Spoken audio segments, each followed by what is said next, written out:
Let's be honest.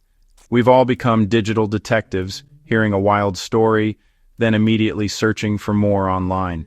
It's a modern reflex, usually harmless. But what happens when that habit follows us into the jury box? When a juror, sworn to impartiality, decides to do their own research, the results can be disastrous. This is the story of a high-profile trial derailed by a single juror's curiosity. It's not just about one person breaking the rules, it's about the collision between the slow, careful process of justice and the instant, chaotic world of social media. A fair trial depends on jurors basing their verdict only on evidence presented in court, not on news, podcasts, or online rumors. Judges give strict instructions for a reason. Even a drop of outside information can contaminate the process. But in a world where our phones constantly tempt us, being a blank slate is harder than ever. The urge to look up a defendant or witness feels like due diligence, but for a juror, it's the opposite. It undermines the very foundation of justice. In the case we're about to explore, one juror's late-night search didn't just bend the rules, it shattered them, with consequences that echoed across the legal system.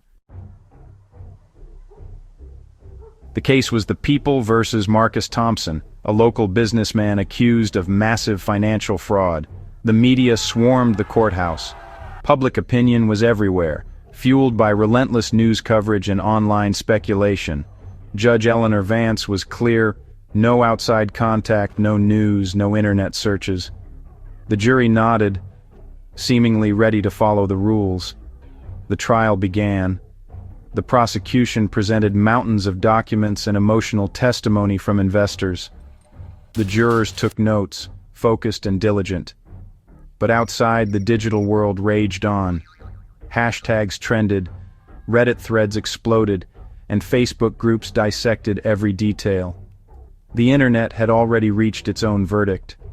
The jury was supposed to be an island of impartiality, but as we'll see, that island was already leaking. Juror number 7, David, a quiet accountant, shared a habit with millions late-night scrolling. On the third night, curiosity won. He searched Marcus Thompson trial and fell into a rabbit hole. He found news, opinion pieces, and a true crime blog with details the judge had ruled inadmissible. He saw photos of Thompson's lavish lifestyle and, most dangerously, a Facebook group filled with outrage and speculation. One post connecting Thompson to other scandals caught his eye. It was dramatic, widely shared, and completely outside the bounds of the trial. David spent over an hour absorbing this narrative, one far more black and white than the evidence in court. The presumption of innocence began to erode, replaced by the internet's angry consensus.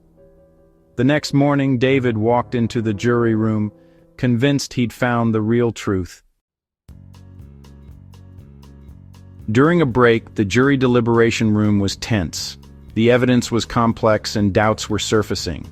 David, impatient, felt he knew better. He'd seen what others hadn't. "You guys just don't get it," he said, pulling out his phone. He showed a screenshot of the Facebook post linking Thompson to unproven scandals. A few jurors read it, their eyes widening. The post was gossip, but it was presented as fact. The screenshot spread like a virus, infecting the jury's impartiality. Those who saw it became more certain of Thompson's guilt, their skepticism of the defense growing. The conversation shifted, from courtroom evidence to online rumors. The well of impartiality was poisoned. The damage was done. The change in the jury room didn't go unnoticed. Sarah, a fellow juror, grew uneasy as references to outside information crept in. She heard mentions of Thompson's divorce, details never discussed in court. After days of internal struggle, Sarah wrote an anonymous note to the bailiff. "I believe a juror is using the internet to research the case and is sharing information with others." Judge Vance acted immediately, questioning each juror in chambers. Sarah described what she'd seen: The phone, the conversations, the outside information. David denied everything until the judge threatened to subpoena his records. Faced with the truth, he confessed. He'd searched the case, read blogs, joined the Facebook group, and shared a screenshot with other jurors. The digital thread had unraveled completely. David's defense was simple. I was just looking. I didn't think it was a big deal.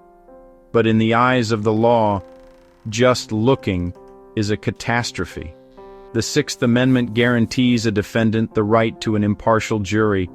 Impartiality means not being swayed by outside information. When David went online, he sacrificed that. The legal system is built on the right to confront evidence. How do you cross-examine a Facebook comment? You can't. The information David brought in was secret testimony, untested, unchecked, and unfair. Judges' instructions aren't suggestions, they're guardrails. When a juror introduces unfiltered information, they become an unsworn, unreliable witness. David thought he was helping, but he was destroying the process. Justice isn't about finding the most sensational story, it's about disciplined evaluation of facts. David's curiosity made a fair verdict impossible. With David's confession and confirmation that other jurors saw the screenshot, Judge Vance had no choice. The jury was compromised. She declared a mistrial. Weeks of testimony, months of work, and hundreds of thousands of dollars, gone, erased by a single juror's late-night search. The jurors were dismissed in shame. The mistrial became national news, a cautionary tale for the digital age. Legal experts called for change. Courts across the country rewrote jury instructions. Judges began naming specific social media sites and explaining why the rules mattered.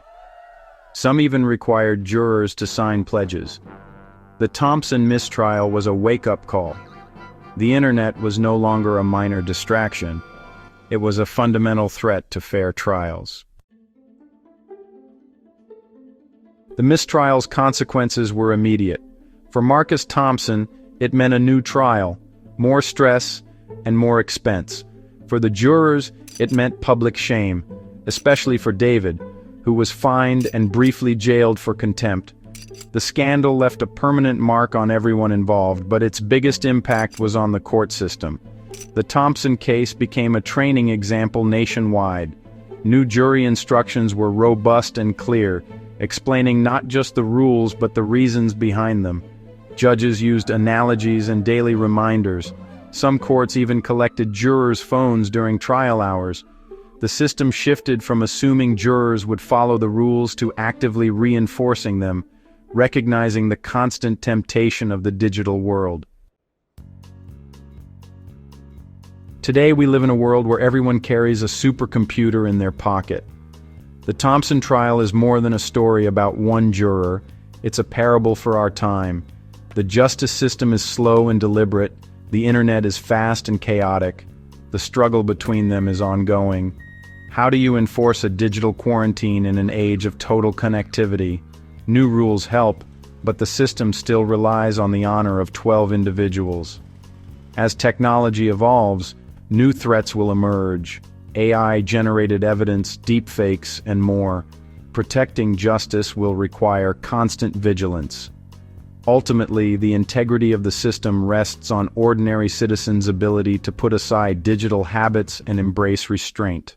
Sometimes the most responsible thing is to choose not to look.